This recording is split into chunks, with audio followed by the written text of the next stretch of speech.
It's not that they can't quit, it's that they've been unable to quit so far, right? So the saying, never quit quitting, what we know is that every attempt to stop like an addictive behavior, every time you attempt, you get closer to actually stopping. So if you quit, so what happens is somebody says, I'm going to quit smoking. You know, they throw out the pack, whatever, and they go maybe a day. Let's say you went a day or you went a day and a half, and then you break down and you have a cigarette, right? So he's like, oh, okay, well, I can't quit. Well, no. Don't focus on the cigarette that you had. Focus on the 14 cigarettes that you didn't have for the period of time that just went by. Like, focus on your success. And just because you had one cigarette doesn't mean that you're right back to a smoker again. You had one cigarette. Where do you go from here, right? It's not all or nothing. And that happens to people sometimes with substance use too. You know, so here's a personal example, is that when I came into recovery, and I had a good length of time in recovery, because I got clean in July, as you know, and the winter came and I got my winter stuff out again. And I went to put on this coat that I didn't wear very often because it kind of just went with this one skirt and boots outfit, but I don't want to come off as like vacuous. But anyway, I put my hands in. It was this green suede coat that I didn't wear very often. I put my hand in the pocket, and guess what was in there? A pill. And in that moment, you're gripped by the obsession to like take that pill. Like, it's so overpowerful. Like, I froze in that moment in time because nobody would know. Who would know, right?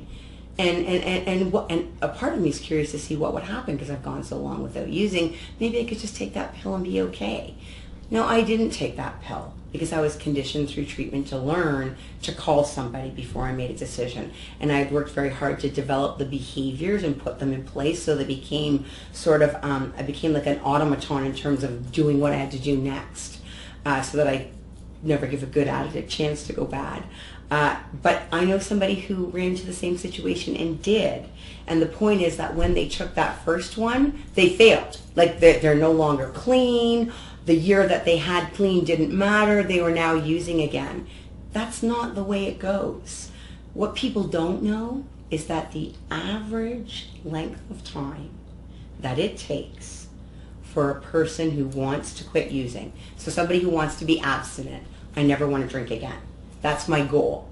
The average length of time that it takes from that intention and action on that goal to the time when a person has managed to go 360 consecutive days without drinking is 8 years. 8 years.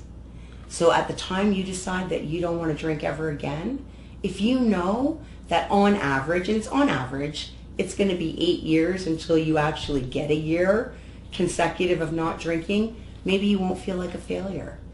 People think they can't do it. You say she can't stop smoking. That's probably because they've tried time and time again and not been able to never smoke again. That's not it, right? What you want to do is you want to continue to try and try, because every time you try, you smoke less cigarettes than you would have if you didn't try, and you become closer and closer to succeeding. And you need to see your goal as making attempts to change the behavior, not never doing it again.